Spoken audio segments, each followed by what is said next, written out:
నమస్తే, welcome to our channel.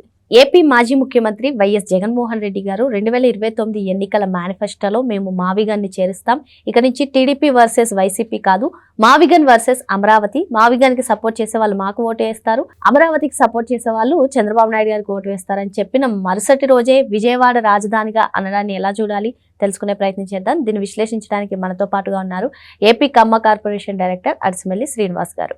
నమస్తే sir. నమస్కారం అండి. సార్, వైసీపీ రాజధాని అంశంలో ఏ స్టాండ్ తీసుకుంటుందంటే అది $1 మిలియన్ ప్రశ్న అని చెప్పుకోవచ్చు సార్. మరి ఇటీవల జగన్మోహన్ రెడ్డి గారు మేము మావిగన్కి సపోర్ట్, ఎలక్షన్ల మేనిఫెస్టోలో కూడా మావిగన్ని చేరుస్తాం, మావిగన్ వర్సెస్ అమరావతి ఉంటుంది అని నెక్స్ట్ డేనే విజయవాడ రాజధానిగా ప్రతిపాదించాలని చెప్పి ఆయన అంటున్నారు. ఎలా చూడాలి ఈ అంశాన్ని? ఎలా చూడాలంటే అతనికి స్థిమితం లేదు పాపమని చూడాలండి.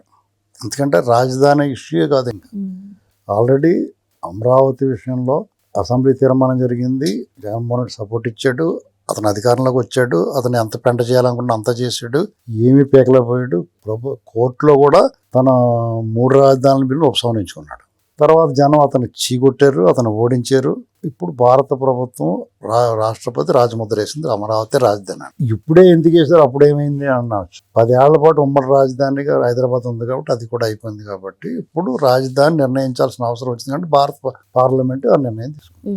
కాబట్టి ఇప్పుడు పార్లమెంట్ లో కూడా ఒక వైసీపీ తప్పిస్తే అందరూ దీనికి సపోర్ట్ చేశారు. అసలు వైసీపీ కూడా సపోర్ట్ చేసినా చేయకపోయినా ఇప్పుడు కరివేపాకు ఏం చేస్తారు, వేసుకోవాలి పేరుకి. పార్టీ పార్లమెంట్లో సభ్యులు ఉన్నారు, వాళ్ళు సపోర్ట్ చేస్తే అంత, చేయకపోతే అంత. మొత్తం దేశం అంతా సపోర్ట్ చేసింది, నీకు మాది స్థిమితం ఉన్నవాడు ఎవడో మాట్లాడు, రాజకీయ నాయకుడు బుర్ర బుద్ధి ఉన్నవాడు ఎవడో మాట్లాడు, అతనికి స్థిమితం లేదు. కాబట్టి ఆ మాటలు మనం ఎక్కువ పట్టించుకోకూడదు, అర్థమైందా? ఏదో మాట్లాడుకున్నాళ్ళే, తెలియక మాట్లాడలే అని చెప్పి వదిలేరు అంతే. అతను కొంచెం అవివేకి, అజ్ఞాని కాబట్టి కొంచెం అతనికి బుర్ర తక్కువ అని అనుకుని వదిలేయాలి. కానీ అతను బుర్ర తక్కువ మాట్లాడలేదు అది. ఎందుకంటే అతను ఉద్దేశం ఏంటంటే అమరావతిలో వర్క్లో వేగం పెరిగింది, వాళ్ళు అనుకున్న సమయానికి ఐకానిక్ బిల్డింగ్స్ ఏమైనా పూర్తి అయిపోతాయి. మిగతా ప్రభుత్వ రంగ సంస్థలు అన్నీ వాటి పని చేసుకుంటూ ఉంటాయి. అంటే ఒక రూపురేఖలు ఏర్పడిపోతాయి. తర్వాత మిగతా డెవలప్మెంట్ ఏదైనా అంటే ప్రైవేట్ ఫ్లాట్స్ కొనుక్కోళ్ళు, అమ్మకాలు, కంపెనీలు ఇవన్నీ ఆటోమేటిక్గా అది ఇయర్స్ అలా పడుతుంది. ఇప్పుడు అవ్వకపోయినా ఒక 5 ఏళ్ళు 10 ఏళ్ళు అలా దాని అంతరాది ఒక పరిణామ క్రమంలో జరుగుతుంది. ఇక దాన్ని ఆపలేడు అతను. ఆపలేని పరిస్థితుల్లో ఆఖరి ప్రయత్నంగా వాళ్ళని భయం పెట్టాలి, కొంచెం డిస్టర్బ్ చేయాలని. ఎందుకంటే సింగపూర్, చంద్రబాబు నాయుడు గారు సింగపూర్ వెళ్ళి వాళ్ళు వదిలేసి వెళ్ళిపోయి జగన్మోహన్ ఎల్లగొట్టేసాడు వాళ్ళని. వాళ్ళు మళ్ళీ బతిమాలి తీసుకొచ్చాడు, ఆయన ఒప్పించి తీసుకొచ్చాడు. వాళ్ళు కూడా మర్యాదపూర్వకంగా ప్రతిపక్ష పార్టీ కదా అని కలిశారు. అక్కడ ఒళ్ళు మండిపోయింది అతనికి. అతను కూడా నోరు మూసుకూరుకున్నాడు, ఏం చేసేది ఏం లేదని. ఎందుకంటే 3 రాజధానులు అన్నాం, మొదనష్టపు ఆలోచన చేస్తాం, అన్నీ అయిపోయి వైజాగ్ రాజధాని అన్నాం, అది పోయింది, కర్నూలు అన్నాం. ఇప్పుడు అందరికీ సమాధానం చెప్పలేకపోతున్నాడు. 3 రాజధానులు అన్నారు ఏంటంటే నోరు మూసుకుని పోయాడు, వైజాగ్ అన్నారు ఏంటంటే చెప్పలేకుండా పోతున్నాడు. అటు రాయలసీమ వాళ్ళకి సమాధానం చెప్పాలి ఇతను. ఈ డిస్టర్బెన్స్లో అతనికి కూడా బుర్ర చెడిపోయి అతను ఏం చేశాడంటే పిచ్చుకోపం వచ్చింది. అతను భయం లేకుండా మళ్ళీ వస్తున్నారు ఇటాన్ని. నేను ఇంత చండాలంగా వ్యవహరించి వీళ్ళందరినీ ఎల్లగొట్టేశాను, మళ్ళా వస్తున్నారు వీళ్ళందరూ అని కోపం వస్తుంది సహజంగానే వచ్చి. అందుకనే ఈ మాటలు మావిగన్న మేము వస్తాం, మేము ఇలా చేస్తాం, అది ఇది అంటున్నాడు అన్నమాట. వీళ్ళందరూ కూడా ఎలా చూసి మళ్ళీ వాళ్ళు పనాలు చేసుకుంటూ ఉంటారు. అంటే పొర అన్నట్టుగా. ఇప్పుడు వాల్యూ ఎప్పుడు ఇవ్వాలి, ఎందుకు ఇవ్వాలనేటువంటిది వాళ్ళ సత్తా మీద ఆధారపడి ఉంటుంది. అతను తీసుకున్న నిర్ణయాలు, ప్రజా వ్యతిరేక నిర్ణయాలు, అతను విధానాలు చూసిన తర్వాత ఇక ఎవడో కూడా అతను స్పేర్ చేయరు. వాళ్ళు ఇప్పుడు భారత ప్రభుత్వం అయినా, ఇప్పుడున్న ప్రభుత్వం అయినా ఎప్పటికప్పుడు సర్వేలు ఉంటాయి, ఇంటెలిజెన్స్ రిపోర్ట్లు ఉంటాయి. అలాగే ఎవరన్నా భారీ పెట్టుబడులు పెట్టేవాళ్ళు కూడా ప్రైవేట్ సంస్థల చేత సర్వే చేయించుకుంటారు. ఈ జగన్మోహన్ రెడ్డి పరిస్థితి ఏంటి అంటే ఇతను మళ్ళీ ఛాన్స్ లేదండి, అతన్ని చూసి నవ్వుకుంటున్నారు అందరూ, కామెడీ ఆర్టిస్ట్ అయిపోయాడని చెప్పేసి అనుకుంటున్నారనే రిపోర్ట్ వచ్చింది. దానివల్ల మొదటి సంవత్సరం పెద్ద స్పీడ్గా రాలేదు ఎవరు చూడండి, ఇప్పుడు అందరూ స్పీడ్గా వస్తున్నారు. కారణం ఏంటంటే ఇక ఇతను రాడనేటువంటి కన్ఫర్మేషన్ అంతనమాట. మళ్ళీ ఛాన్స్ లేదని ప్రజల అభిప్రాయం ఎలాగుందో అనేటువంటి తెలుసుకుంటారు అంతా.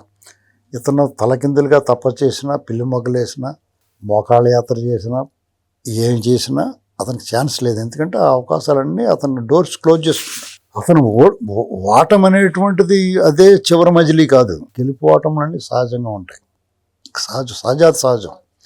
ఓడిపోయినవాడు పడిన గోడలు పడినట్టుండవు. ఓడినవాడు మళ్ళీ గెలుస్తాడు, గెలిచిన వాడు అక్కడే ఉండడు, ఓటం కూడా ఎదురవుద్ది. అయితే ఇతను ఏం చేశాడంటే దానికి అతీతంగా వ్యవహరించాడు. గెలిచిన తర్వాత నా అంతటి వాళ్ళు లేడు అనుకున్నాడు. నాతోటి గెలుపు ఆకుర నేనే ఉంటాను అనుకున్నాడు. అది కాదురా బాబు అని విధి ఏం చెప్పిందంటే, అది కాదురా బాబు, సిరితా వచ్చును సలలితముగా నారికేళ సలిలమ్మ పంగిన్, సిరితా పోయిన పోవును కరిమింగిని వెలగ పొండు చందమున్ అని చెప్పేసి, లక్ష్మి సంపద అధికారము ఎలా వస్తుందో మనకు తెలియకుండా కొబ్బరికాయలో నీళ్ళు వచ్చినట్టు వచ్చేస్తాయి. అది పోయినప్పుడు ఏనుగు మింగిని వెలగపండు పండులాగా కొడితే అది మళ్ళీ విసర్జించినప్పుడు కాయలాగా కొడితే లోపల గుంజుమాయమైపోద్ది.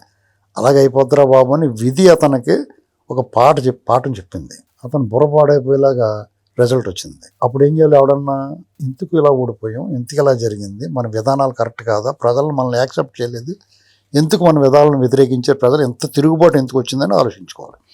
అది ఓటమి, మామూలు ఓటమి కాదు, ఘోర పరాజయము, పరాభవము. అప్పుడు ఏం చేయాలి, అతను దాన్ని ఒక సమీక్ష చేసుకుంటే అతని తప్పులు అతనికి తెలిసేవి.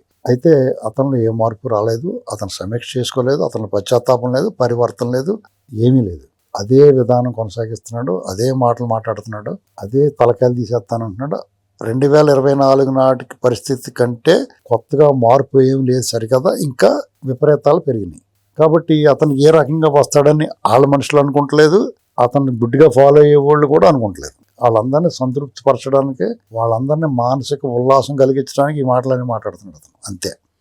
వాళ్ళు కూడా చచ్చినోడి పెళ్ళికి వచ్చిందే కట్నం అన్నట్టుగానే ఏదో ఆనందిస్తుంది, ఎందుకంటే వాళ్ళకి వేరే దారి లేదు. ఇతను కలిగించే ఉపశమనం వాళ్ళ కార్యకర్తలకి, అతను ఫాలో అయ్యే వాళ్ళకి అతను కల్పించే ఎంటర్టైన్మెంట్ ఉపశమనం ఈ కూటమి ప్రభుత్వం కూడా కల్పిస్తే, వీళ్ళు కల్పించే ఉపశమనం అలాంటిదంటే నోటికొచ్చిన మాట్లాడిన వాళ్ళు ముడ్డి పగల కొట్టడం, ఈపి చెట్లు కొట్టడం, లోపలేసి కుమ్మేయటం, ఆ ఉపశమనం కూడా వీళ్ళు చేత మొదలెట్టారు అనుకోండి, వాళ్ళు అసలు తట్టుకోలేరు. వీళ్ళు ఆ పని చేయట్లేదు.